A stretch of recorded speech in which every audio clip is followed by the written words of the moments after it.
my healing journey. I'm your host, Amanda Armstrong, and I'll be sharing my steps, my missteps, client experiences, and tangible research-based tools to help you regulate your nervous system, rewire your mind, and reclaim your life. Thanks for being here. Now let's dive in.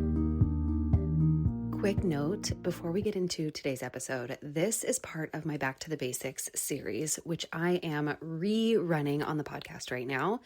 It originally aired in February 2025, and it is still the series that I hear back about the most. How it helped people finally make sense and see their anxiety and depression in a new, helpful way. And since there's been a wave of new listeners joining lately, I wanted to bring this series back around.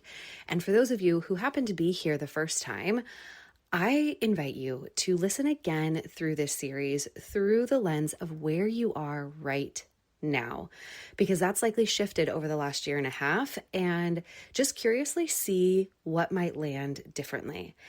And throughout the series, there's one quick correction. In the episodes, I may mention Rise, my membership. Well, in the last year and a half, Rise got a glow up and is now my regulated living membership. So same container, same work, just new name, new brand. All right, let's jump in. Welcome back to part 3 of our Back to Basics series. So what this series is we're about 100-ish episodes into this podcast, and I thought we should do a bit of a regroup to go back to the basics of talking about what I mean when I say that we approach anxiety and depression through a nervous system lens.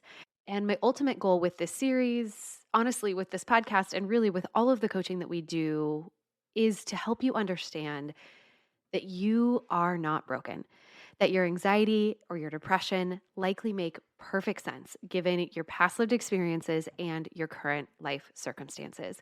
This activation or shutdown of your system is likely a normal response to overwhelming circumstances. So quick review, in part 1 of this series, we did a functional introduction to the nervous system, what it is, how it works, and how it relates to anxiety and depression. And then in part 2, we talked about the 6 different nervous system states, their stories, how to start to build some more awareness around which ones you tend to default to. Now today, I want to talk about why we get stuck in states of dysregulation. Why do we get stuck in survival mode, in activation or anxiety? Why we get stuck in states of shutdown or depression? The big questions I want to answer today are: what inhibits our ability to regulate? And why do we stay stuck in states of dysregulation? So why is regulation so hard, and why and what contributes to us becoming dysregulated in the first place, but then also staying in these states of dysregulation for long extended periods of time, long enough that we get these diagnoses of anxiety, of depression, long enough for it to impact the way that we feel about ourselves, the way that we show up in the world. And there are 2 common reasons that I want to unpack in our conversation today. Number 1 is that we are living in a way that's abnormal. And number 2 is that we are not interpreting things accurately in the moment. So I'm going to elaborate on number 1 first. This idea that we are stuck in states of dysregulation. What inhibits our ability to regulate is that we are living in a way that is abnormal. We are getting too much or too little of the things that we need. Maybe there are too many stressors happening too quickly in your life. We'll talk a lot about this next week as I unpack something that I call your stress bucket. And these could be physiological stressors, psychological stressors, unprocessed past stress load that you're still carrying around today. It could be too little sleep, movement, or nourishing food, too much social media, environmental clutter or sensory input, a lack of community or safe relationships.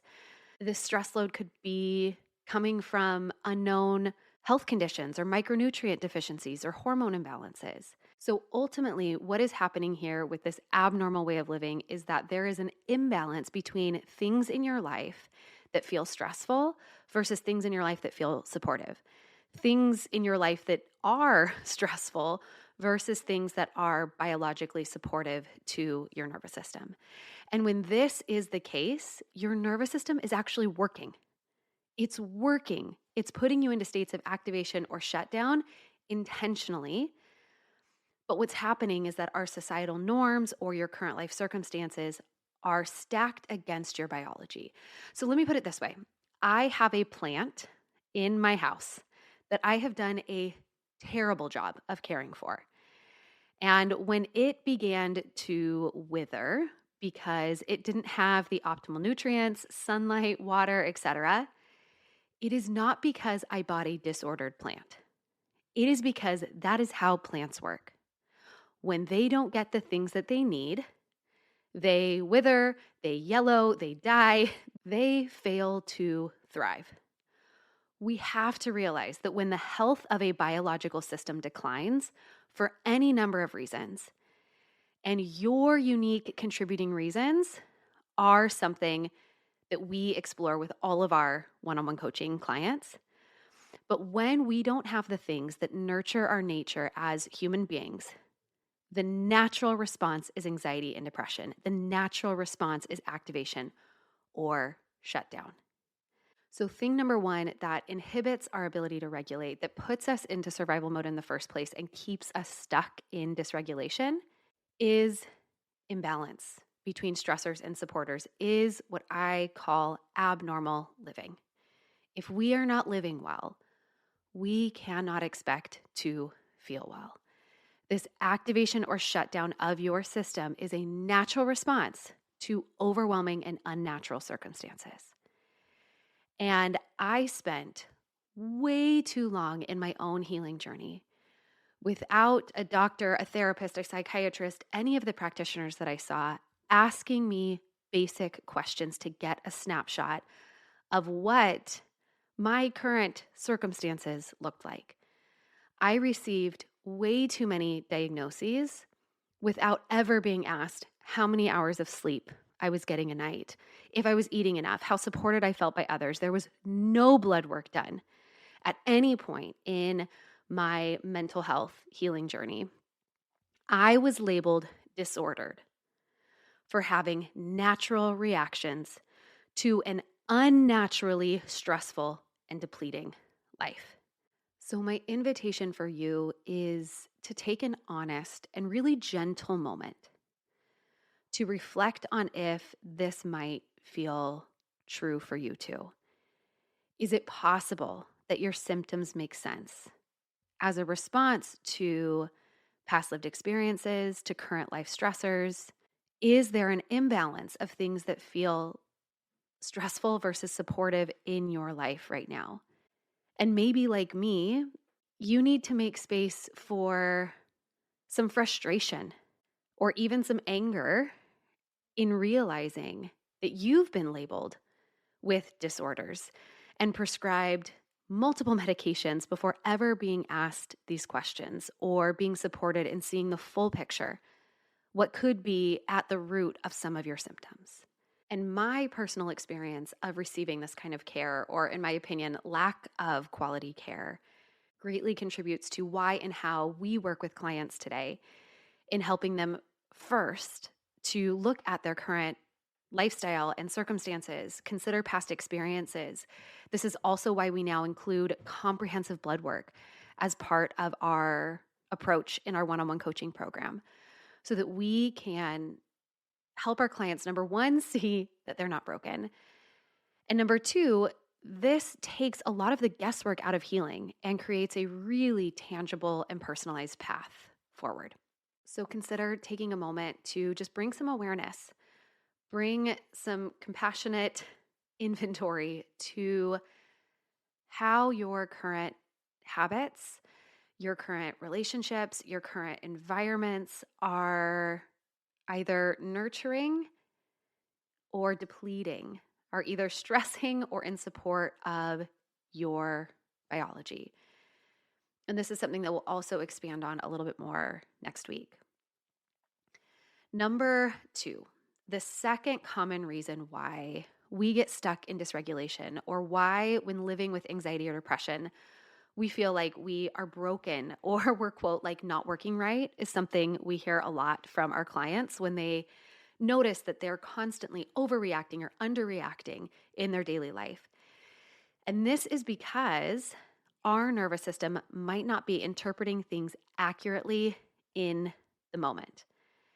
And this is where we often discover something called our parts, which I'm also going to elaborate on in today's conversation. So here is what I mean by this. And this is going to sound repetitive. I've said this a few times already today. But I want to invite you to consider operating through this new paradigm that the current state of your nervous system, whether you are feeling activated or shut down or regulated, makes perfect sense, is the natural result of your past lived experiences and your current life circumstances. And when we talk next week about assessing your stress bucket, that is essentially what we are looking at. What is the stress load that you carry around day after day as a result of your past lived experiences and the parts of that, especially that are not yet integrated or resolved or processed, those stress cycles, the trauma you've experienced that hasn't been completed or processed? You combine that with your current life circumstances. Current life circumstances are your habits, your environments, your relationships, how many things are on your schedule, the way that your belief systems or patterns that were developed from the past show up in your current life. And when we look at that, all of a sudden there's this moment that happens for all of our clients where they're like, oh, these symptoms I didn't understand make a lot of sense. Now I understand why I'm moving through the world feeling a little extra sensitive, feeling really shut down, feeling disconnected, or feeling anxious. And so it's possible, and I want to invite you to consider that new paradigm, that the current state of your nervous system makes sense based on your past lived experience and your current life circumstances. And as a result of your past lived experiences or your current life circumstances, you may not be interpreting things accurately in the moment. And what resonates with clients is when I often say, have you ever had a moment where you logically knew you were good, but you didn't feel good? You logically knew you were safe or fine, but you didn't feel fine. Sometimes, even though our current life might seem fine, we might logically understand that we're safe, we can sometimes get stuck or quote off in our brain's interpretation because either we are massively depleted in the present moment, right? That's current life circumstances that are depleting us or overstressing our system.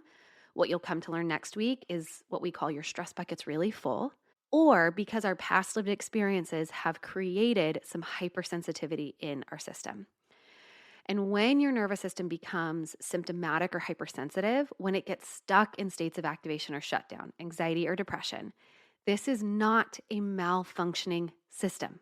It is a system that has been asked to overfunction for far too long.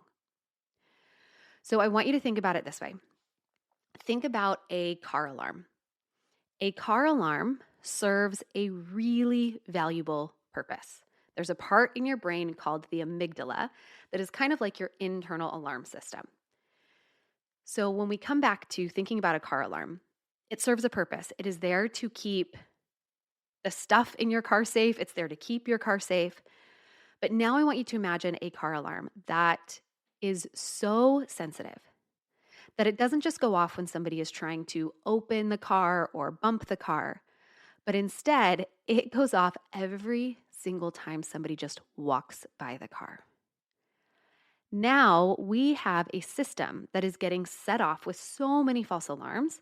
This is an annoying system, and it's a system that's probably going to wear out the car battery. And this is what can happen to our internal alarm system as well. When we have experienced a history of unpredictable circumstances or hardship, remember those computer files that we talked about in part 1. Those flagged computer files are many, and we can become really easily triggered. Additionally, when we live a current lifestyle with an ongoing onslaught of stressor after stressor after stressor, especially when we pair unsustainable lifestyle habits with a lack of goodness, connection, play, and joy, what this creates over time is an oversensitized and hypervigilant system. a system that doesn't always accurately interpret what is happening in the present moment. What this means is that we are now walking through our world. You're possibly walking through your world with a predisposition to assume that things are more threatening than they might be. And something to know about our nervous system is that it always predicts more of what it has experienced. Our brain loves patterns, it loves predictability. And so, if what it has become familiar with is that there are more danger cues than safety cues, we are going to assume danger first in all of our future situations moving forward. And because the system is primed for survival, it would rather send you 100 false alarms than miss the chance to warn you about what actually is dangerous or threatening. So, another thing to know about living with a nervous system that is primed for survival is that it is also always going to favor what feels familiar, even if that familiar state is exhausting or uncomfortable. It is going to default to known and familiar dysregulation over unknown regulation, to familiar dysfunction over unknown goodness. And this is because known states, known situations, even stressful ones, are perceived as safer than stepping into something that is unknown. So, for instance, if someone has spent a long time in a heightened state of anxiety or shutdown, their nervous system learns to recognize these states as normal. And they adapt around these states being part of the baseline experience. So, what our clients experience a lot of times is that at first, shifting into a state of calm or regulation actually feels unsettling or vulnerable because it's less known, because it's less predictable. And so, in essence, your nervous system prioritizes familiarity over comfort, which can make breaking out of chronic stress or dysregulation challenging without conscious practice or support. Just that context, that understanding for our clients that, hey, being regulated might not actually feel really good at first because it's unfamiliar. We need to refamiliarize our nervous system with states of joy and goodness and safety slowly over time and with patience. And as it builds familiarity through frequency, through increased duration, it will start to see and prefer that state of regulation.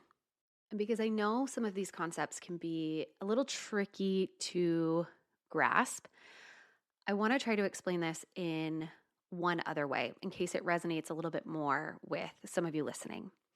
So remember the 3 primary nervous system states. We have that green zone of regulation, the yellow zone of activation, and our red zone of shutdown. We talked a bit in part 2 about how our state determines our story. When you are in the yellow zone, I like to think about this as you wearing yellow tinted glasses. So when you are looking through these yellow lenses, everything around you is going to look more yellow, is going to look more stressful, a little more activating than it might be. So again, imagine for a moment that you or someone else had an unpredictable childhood. There were a lot of stressors in your life and things that reinforced this protective activation in your system. So maybe you put those yellow glasses on at quite a young age. And for a long time, you've been wearing these yellow glasses.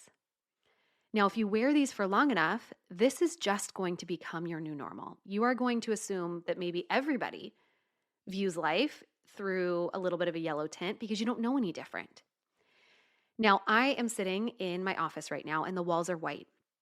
But if I were sitting here with yellow tinted glasses on, looking around this room, I might logically know that my walls are white, but they don't look white right now. They look yellow. This is representative of misinterpreting a current life circumstance. Right now, I am misinterpreting that my walls are yellow. And if I keep wearing these glasses over time, I'm going to forget. I'm going to forget that they're white because our brain does that. It adjusts to our new normal. And I'm going to engage with my walls as if they're yellow. You are going to engage with your world, with your life, within your relationships as if they are more activating, more dangerous, more threatening than they might actually be. So understanding this through a nervous system lens, even what I logically know to be safe, I might start to perceive as stressful or threatening. That is a hypersensitive nervous system. This is what I mean when I say that one of the reasons we get stuck in dysregulation is because we're not interpreting things accurately in the moment. And this can happen for two reasons, either because your current stress load is too high, so you've at least temporarily put on your glasses. This is why sometimes I can respond to my kids whining in a really regulated way because the stress load on my system is low. I'm wearing green glasses. Other times, my kids whining, maybe the same thing, same situation, and I respond with less regulation because I've got yellow glasses on. My internal system is activated. This can also happen because you're carrying around a lot of past patterns of hypervigilant anxiety or overwhelm. And that's what I want to talk for a few more minutes about is these past patterns, what I often refer to as parts. So let's talk about your parts and what I mean by that. There is a therapeutic approach called internal family systems, or IFS. And elements of this are also sometimes referred to as parts work or inner child work. But the premise is this: we all have different, quote, parts of our personality, like these little sub-personalities that often have their own thoughts, feelings, motivations, or opinions that are based on our past experiences. So think for a moment, have you ever been in a situation where part of you wanted to go to that event and part of you didn't? Part of you wanted that promotion, part of you didn't. Part of you wanted to have this hard conversation with your partner and part of you didn't. That's totally normal and totally human. So inside, we have these parts that carry burdens and wounds from the past. And then we have other parts that show up to protect us against being hurt in the same ways, what we call our protective parts. And we have proactive protectors. These are our parts or our patterns that try to keep you in control to prevent painful emotions or experiences. So these might be a perfectionist part, people-pleasing, overanalyzing. Then we have more of these reactive protective parts that show up when we are experiencing uncomfortable emotions or sensations that try to quickly numb or distract you. Maybe it's an overeating part, a doom scrolling or avoidant part. And a core tenet of this approach is in realizing that there are no bad parts, that even these protective or what we might even deem as dysfunctional parts of us, they are actually trying to help you. They were created at various times in your life when you really needed them, but they've become maybe, quote, dysfunctional now because these parts of us are stuck in the past and we don't need them to protect us in the same ways anymore. And a key to healing these parts isn't to push them away or be frustrated with them. It is actually instead to turn towards them, to get to know them, maybe even to thank them for the ways that they've protected you, and then to lovingly help them see that you don't need that same protection anymore. So for example, I have a really hyperproductive overachieving part that works really, really, really hard to keep things under control, to check things off a to-do list, to prevent any feelings of inadequacy or failure. This part of me carries beliefs like you just need to keep pushing, there's always more to do. If you slow down, everything will fall apart. You can't rest, there's more to do. And I think that this part originated when I was a young teenager and my mom got really sick. I am the oldest of 4 siblings. And when she got sick, I truly felt like it was up to me to hold my family together and to keep everything going or else it would fall apart. And so this part that developed, she helped me feel like I had control over my life when I really needed that.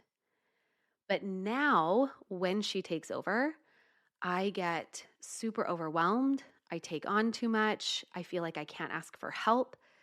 There's a sense of urgency that's not really real. And this often leads to burnout.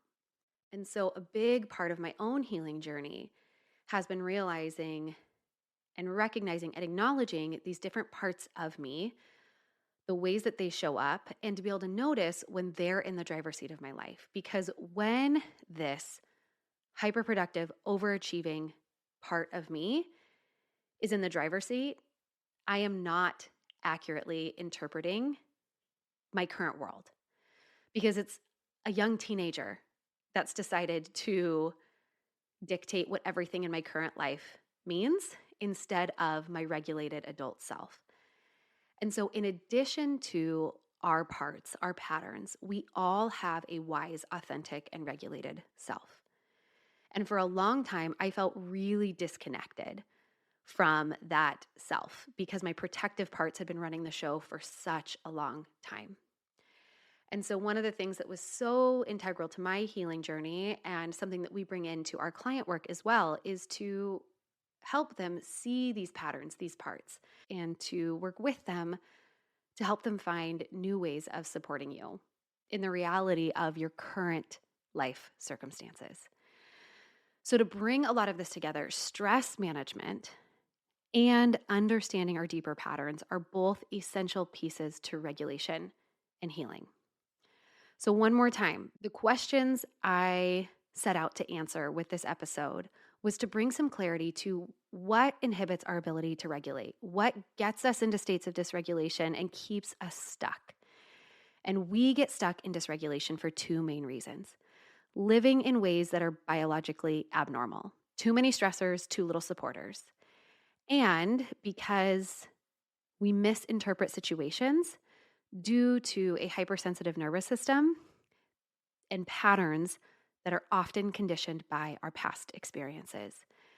And when working with clients, we operate through the lens that all of their symptoms, all of them makes sense based on their past lived experiences and current life circumstances. And healing is a matter of bringing awareness to those pieces as they are unique to each individual, and then choosing how you want to approach awareness and change through a compassionate lens. So bringing everything together into today's 3 takeaways. Number 1, your symptoms make sense. Anxiety and depression are often normal responses to overwhelming circumstances, not a sign that you're broken. Your symptoms make sense given your past experiences and current life circumstances. Number 2, lifestyle matters. How you live directly impacts your nervous system state. Too much stress, too little sleep, poor nutrition, lack of connection, all can contribute to and keep you stuck in dysregulation. Healing means prioritizing biologically supportive habits. And number 3 is this idea of perception versus reality. Your nervous system might be misinterpreting safety due to past trauma or current high stress. We all have different, quote, parts of us that developed to protect us during difficult times. And recognizing these parts of yourself and how they influence your perception and your reaction to things is key to long-term healing and regulation. All right, friend, thank you. Thank you for being here. And as always, if this way of healing resonates with you, I would love to hop on a completely free discovery call to hear more about your struggle with anxiety and depression, to answer any of your questions about our one-on-one coaching program. And my promise is that these calls are always pressure-free. And in case you haven't heard yet, our one-on-one coaching program is now HSA and FSA eligible, and we have extended payment plan options if that is needed. And you'll always find the link to book that call with me in the show notes. So again, thank you for being here. Consider sharing this or any of these conversations with somebody else you might think needs to hear them. And until next week, I am sending hope and healing your way. Thanks for listening to another episode of the Regulate and Rewire podcast. If you enjoyed what you heard today, please subscribe and leave a 5-star review to help us get these powerful tools out to even more people who need them. And if you yourself are looking for more personalized support in applying what you've learned today, consider joining me inside Rise, my monthly mental health membership and nervous system healing space, or apply for our one-on-one anxiety and depression coaching program, Restore. I've shared a link for more information to both in the show notes. Again, thanks so much for being here, and I'll see you next time.